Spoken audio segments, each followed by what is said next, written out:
They're so dry though.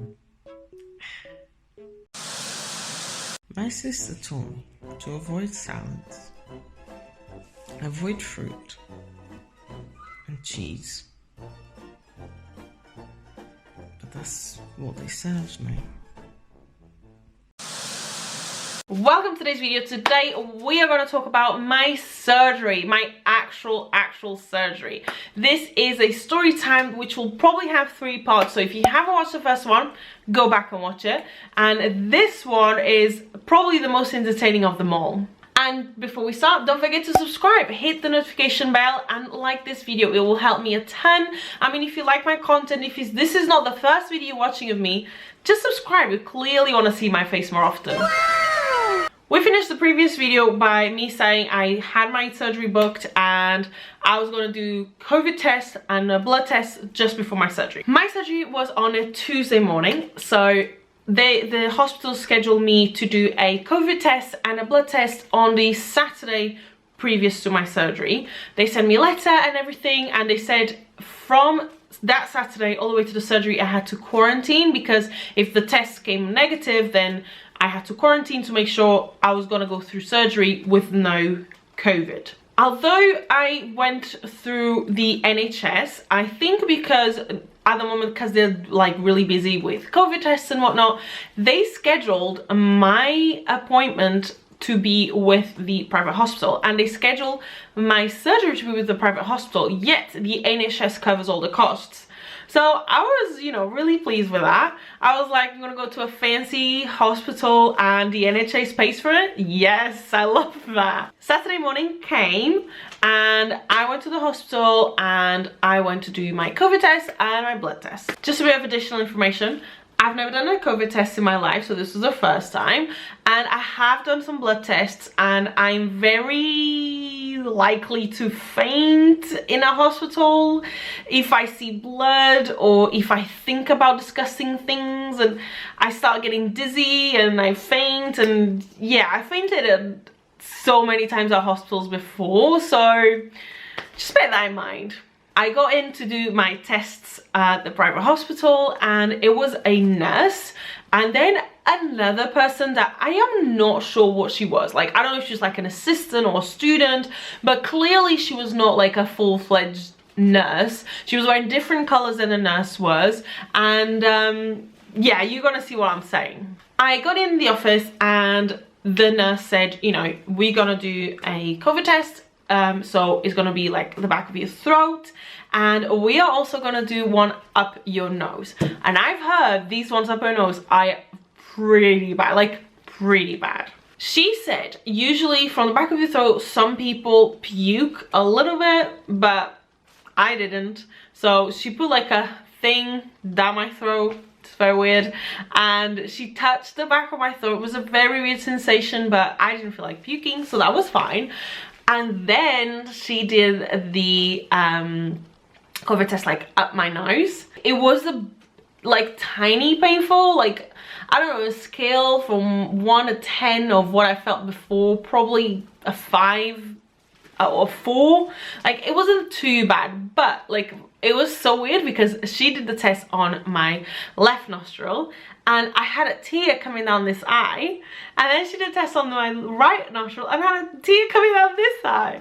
Like, it was so random. The thing is, while the nurse was doing the COVID test, she told the other girl to prepare everything for the sample, to look through. So they had like these bags with so everyone that was scheduled that day to come for an appointment for a blood test, they had like all their bags already ready and labeled. So what this person had to do was to go and look the one with my name and just, you know, get everything ready for the blood test.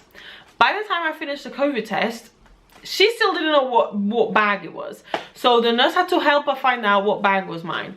Bear in mind, all she had to do is read my name and find my name in one of the bags. There was like 6 bags, so it's not that much to look for. Then I was like, all right, she's a newbie, so that already threw me off a little bit. Then she started like preparing everything, and the nurse said this girl was gonna do my blood test. and she asked me if I had like any problem with, you know, blood tests and all that, and I said I do faint easily, but as long as you don't talk too much to me and you just, you know, do it, and I turn the other way, as long as you do that, like, I'm fine.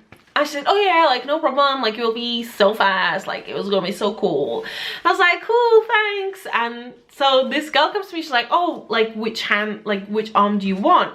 And I said, right arm. She came to my right arm and she straps like a thing around my arm to like put pressure on it, and then she starts looking for my veins. I've never had any problem with them like finding what they need to find, because I'm very white, like very white. You can see everything through my skin, like it's just, but she was having a lot of problems with it. This was the first time in my life someone was having trouble finding the veins or whatever they were finding.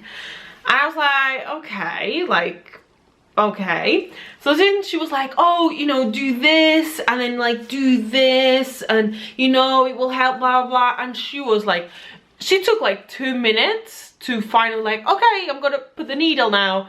And I was like, okay, like even the nurse was like, just hurry up. I turned my head this way and she was in this way, and she's like, oh, you're just gonna feel a little sting from the needle. I'm like, I'm fine, like don't talk to me, like I'm fine, I don't care, like it doesn't really hurt, the needle. So yeah, I feel the needle going in.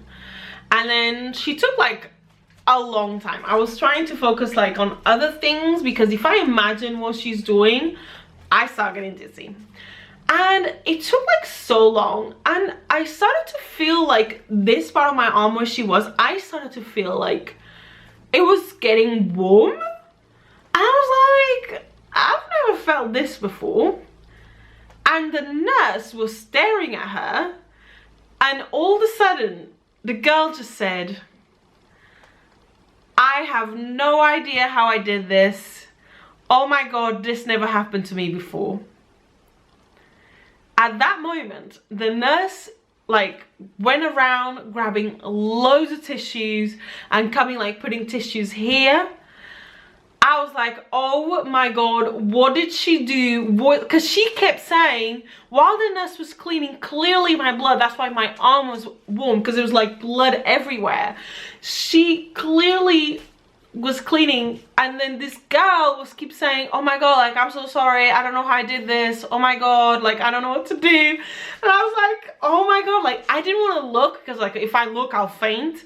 But like not knowing what was happening there, I was so, oh my god, I started to get so dizzy. I was like, oh my god, just take me out of here.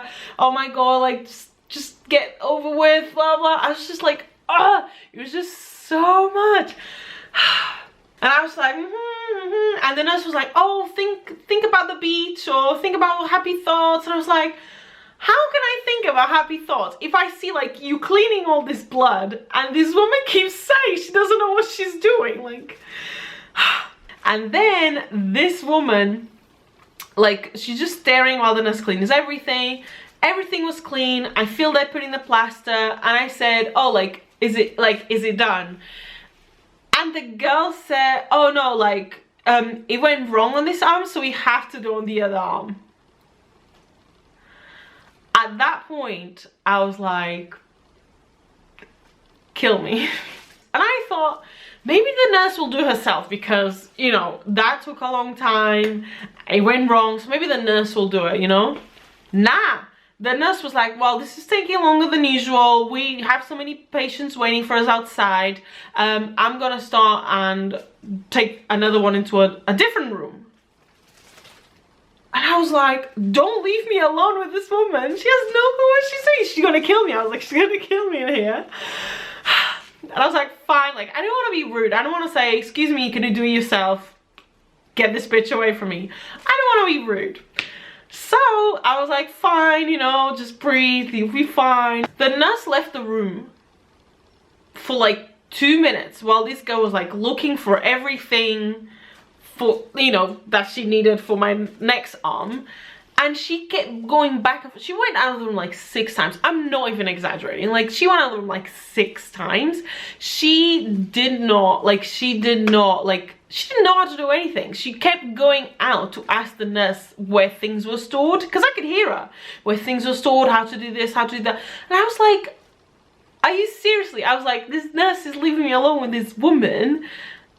What is happening? So this woman comes, and at this point, because with my anxiety and everything, I was a million thoughts in my mind. I was like, I'm gonna die, like what's going on? I started to getting more and more dizzy. I was not feeling good, and the woman came back and was like, all right, we're gonna do it now. The same thing happened in the other arm, yeah? She puts the thing here, she asked me to do this and do squeeze and la la la, and I was like, oh my god. And at this point, I started to lose a bit of my hearing. I could hear this massive beep, and I couldn't focus too much on my hearing, and I started to lose a little bit of my vision as well, so I had to close my eyes, and the chair was very like up. So I thought, if I faint, I'm gonna fall to the front, because I couldn't fall to the back, because usually the chairs are a bit more to the back, but this one wasn't. So I was like, oh my god, like if I faint here, I'm gonna fall like face down, I'm gonna break my nose, I'm gonna stay here the whole weekend. That's what I thought.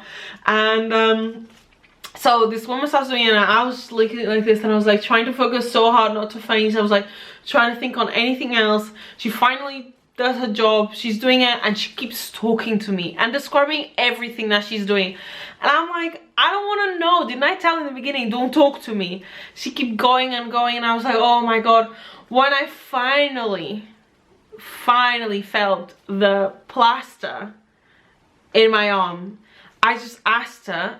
I couldn't hear anything she said at this point, because my hearing was just like insane. She put the plaster, and I was like, can I lay down on the floor? And I saw her nodding and saying yes. So I just threw myself on the floor. I lay down, because if I lay down and calm myself down, like it's done, it's over, then I won't faint. Or if I faint, I'm already on the floor, so I won't hurt myself. And I was like calming myself down. I was trying to calm myself down. And then, so when I was laying down on the floor, let's say I'm this way, the chair was here, yeah, and this was the door. The chair was here, where I was sitting before.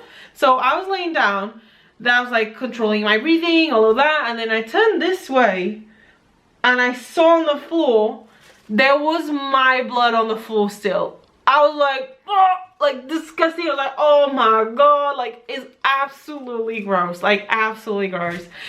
I calmed myself down, and she kept talking, and then my hearing started getting back, and my eyesight getting back to normal as well. And she kept saying like, oh, like that's normal, especially if you have low blood pressure, which I do. She said if you have that, like you are most likely to like hear like a ring in your ear, so you stop hearing properly, and you might lose sight, because while you're giving blood, your blood pressure goes even lower, and that's why these things happen. I was like, thanks, like, because this is happening. Good thing, you know, it was the end. I bought a banana with me, because I already knew like I needed to eat something, I need to rest, I need to drink, so I got my drink and everything. I was like, I just needed to calm myself down. I stayed in the office for like 10 more minutes while, you know, the woman's like filling stuff, writing stuff down, I don't know, and cleaning up the blood that was on the floor. And then I finally left and went home. So that was my blood test appointment. That was really good. It was the worst experience I had in a hospital in terms of giving blood. Amazing. After that, I went home and I had to quarantine till Tuesday, and then on Tuesday I had to go back to the hospital, because then I would be doing my surgery, like I would be having my surgery. My surgery was scheduled for me to be there at 7 AM.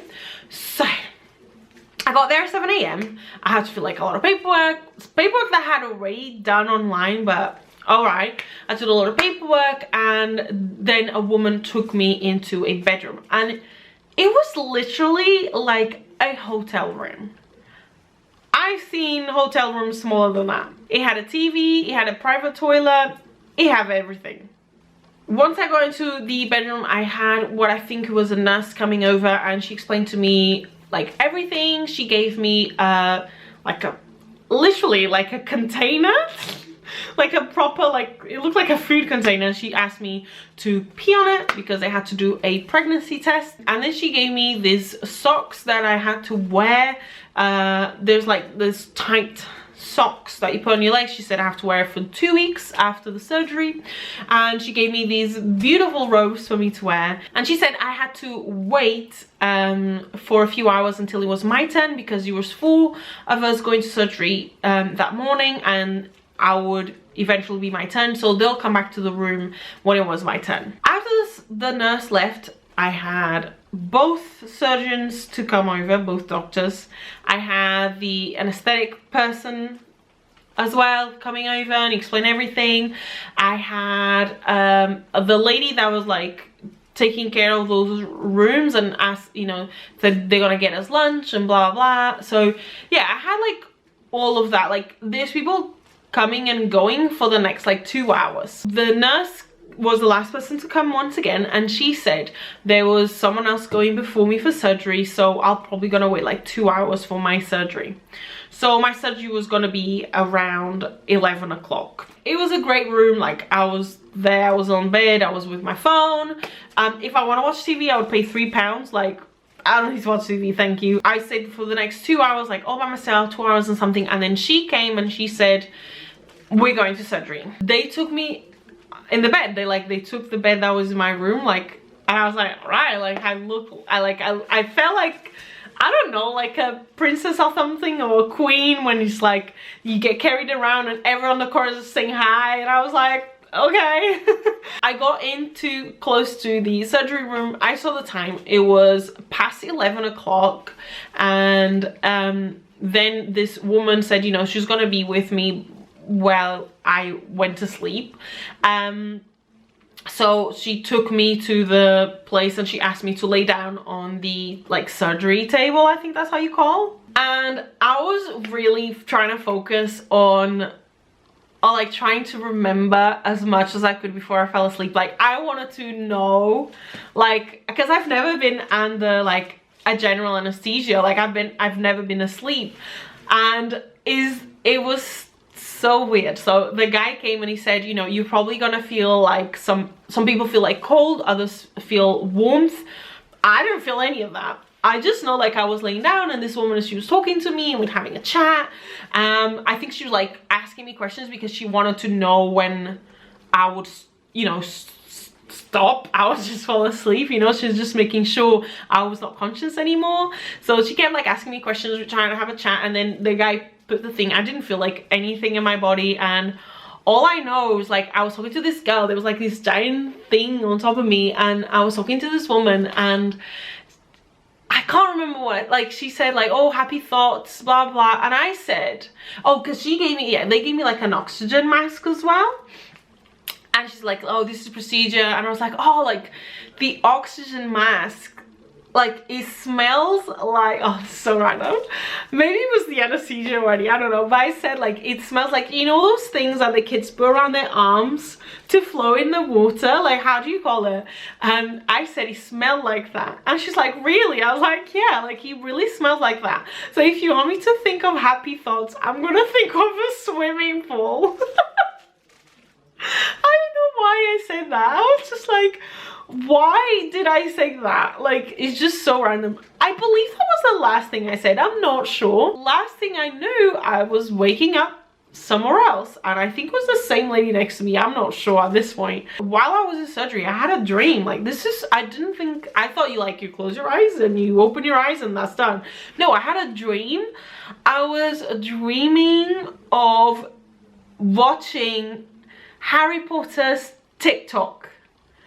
It was so weird. I was watching Harry Potter's TikToks, and it's just like, oh, the most random stuff, isn't it? When I woke up, I was in bed and I was like covered in sheets and all of that, and there's like so many people around me, and I looked at the clock straight away because I was like, I want to know like how long I've been under, and it said I think it was like 1:20 or 1 something, so just a bit past 1 o'clock, but I think it wasn't 1:30 yet.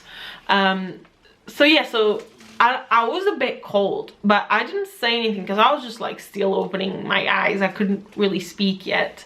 and this woman, she noticed and she was like, you cool, let me turn on the heating for you. So the blanket that was on top of me is those one electrical ones that gets warm. Oh my god, it feels so good. It felt so good. I was like, oh, this is so good. Like, I felt amazing. I was like, don't take me out of here. I felt so good. Everything that these people were saying, I would find it hilarious, and I would smile at everything and everyone. I don't know, like, they kept giving me water with the straw. My throat was really dry. Like, I've never had my throat this dry. So I just kept sipping water and laughing at everyone and everything. I can't really remember now like what they were saying, but it was just, yeah, I found everything hilarious. Then when they saw like I could speak and all that, they started bringing me back to my bedroom, and I was very dizzy. Like, they like throwing me around. I felt like really dizzy going around the corridors and stuff, and I finally got to bed. I did not want to move. Like, I could feel like my body did not want to move. I can feel discomfort. I wouldn't say pain. I don't think you feel pain, it's more discomfort, and I was fine. And the first nurse that saw me that day, she brought me a sippy cup, which I thought was very cute, but very helpful. Like, that was life changing at the hospital. Like, because as I said, my throat was constantly hurting because it was so dry, so I was constantly sipping water. I wasn't thirsty, but it's just constantly sipping water. That lasted, I would say, for like 24 hours. The nurse came to me and she said, you're gonna feel some discomfort, you're just gonna stay here. I'm gonna check on you like every half an hour to an hour to see how you are. Just lay down. She said don't fall asleep, but just be comfortable and all that, and I'll be back and check on you. Don't try to move, not for now, and are you good this way, blah blah. So she kept like on going about all these things. So the next few hours was me like once again on my phone. I was texting everyone saying like, I'm cool, I'm alive. I did not like want to see my scars yet. I had no idea how they looked like. And then the nurse like came back and forth like, are you better, are you better? And then eventually, I think it was like around, I would say 3 something, she said like maybe she eats something. So they brought me a sandwich, like a panini, like a tuna panini, tuna melt, and with some fruit and some salad. And my sister, that, as I said in my previous video, now she's a doctor, she told me fruit and salad are things I should avoid in the first days after the surgery, because they're a bit aggressive for the stomach to digest, because these are raw foods, and because my stomach now doesn't have the help of the gallbladder to digest things, it might cause me a little bit of pain. And I've heard a lot of people usually like puke and everything in the first few days when they eat things that are like more fat or more hard to digest. And that's what they gave me, fruit and salad, and then tuna melt, which had cheese, which has fat. And my sis also said don't eat fat. So I was like, okay. I didn't touch the fruit or the salad. I just tried to eat half the panini, and that's all I could do. And it took me like an hour to eat all of it. Like, to eat all the, like, took me an hour to eat half the panini, because it was just, I was not hungry. Like, I did not want to eat. But the nurse said I couldn't go home until I proven that I can eat without any pain. Then it was a bit of a struggle, because you have to like, they want to send you home on the same day, and most people go home on the same day, especially like if you have your surgery in the morning, then you usually go in the evening. And first step was for me to try to put the bed like more like I was standing up rather than laying down, so get the bed more and more up. And the first attempts were very, I would feel very sick, very sick. So yeah, it wasn't good. So I would put a little bit up, I'll feel really sick, put it down. And as I was laying down, I had no pain whatsoever. It was so weird. But then every time I tried to put it up, it would, yeah, I would feel a bit of a pain. Then after that, I had to eat, I had to drink, and then the nurse said, you know, the final step was for me to be able to go home was to stand up and go to the toilet. They want to make sure I could do that, because obviously going home I have to be able, you know, to go to the toilet with minimal help. So I was scared, because I know I faint easily. you know, as you saw from the blood test that I did. So I stood up and I started, like, my vision started getting blurry, and I told her, and she's like, no, like, lay down, because, like, I don't want you to fall. So I lay down and I felt, like, really defeated. This was around 4 o'clock, I think. I wanted to go home as soon as possible, and I wanted, like, to be good, and I was in so much pain when I stood up, and so dizzy. And the fact that she said, no, we'll try later, yeah, I felt a bit bad. But, you know, you don't give up. So I lay down again. I was feeling better laying down, and she came back later and she said, all right, should we try again? And I stood up. I still felt pain, and I still felt a little bit dizzy, but not as much. So she said, yeah, I can try to go to the toilet by myself. She's just outside the toilet. And I did, and everything was good. And I went back to bed and I lay down, and everything was fine. So I was very, very happy with that. Then she said, you know, I just had to try and put on my clothes, and I could get someone to pick me up. Standing up or sitting down, just so you know, like, how the pain feels. To me, how I compared it to was when you do a plank, you know, like, this whole thing hurts, especially, like, your belly is, like, doing a lot of strength to hold the plank. That's how I felt every time I sat down or got up. So it was painful, but it was like, it wasn't like an acute pain. It wasn't like, I don't know, it's just uncomfortable pain. So yeah, I did not like it. And then eventually I started feeling, like, sick. When I say sick, is like I want to throw up, but I never did. So that was, like, the kind of pain that I felt every time I tried to sit down or get up. Eventually around, like, 5 o'clock, like 5 something, yeah, it was like 5:30 probably, she said, you know, I should try to put on my clothes. So I got up, got my clothes, and yeah, that was fine, because I got some leggings. Actually, it was this leggings. I got these leggings, and I got, like, a really flowy shirt as well, because, like, a jumper, like, really flowy, because I already knew, like, it had to be something easy to wear. So I did, and I texted my friend to pick me up, because I had a friend to pick me up, and he came and picked me up. And when he was outside, which was, I believe was, like, around 6 o'clock, the nurse helped me, like, she helped me go outside. She held my hand, and then I got to my friend, sat down in his car, and I go home. All right, this video is way too long. I'm gonna come up with a part 3, and I think that's what's best. In part 3, I'll show you my recovery at home, and I'll talk you through, like, the pain. I'll talk you through what I ate and all these things. So subscribe, and if you have any questions that you want me to answer for you, if you're gonna go through the surgery, if you have any questions that I haven't answered yet, just let me know. And yeah, I'll be sure to do that on part 3. Thank you guys so much for watching. If you watch all the way to the end, leave a heart in the comments. I want to know if you watch it all the way to the end, and I'll see you guys on the next one. Thank you. Bye.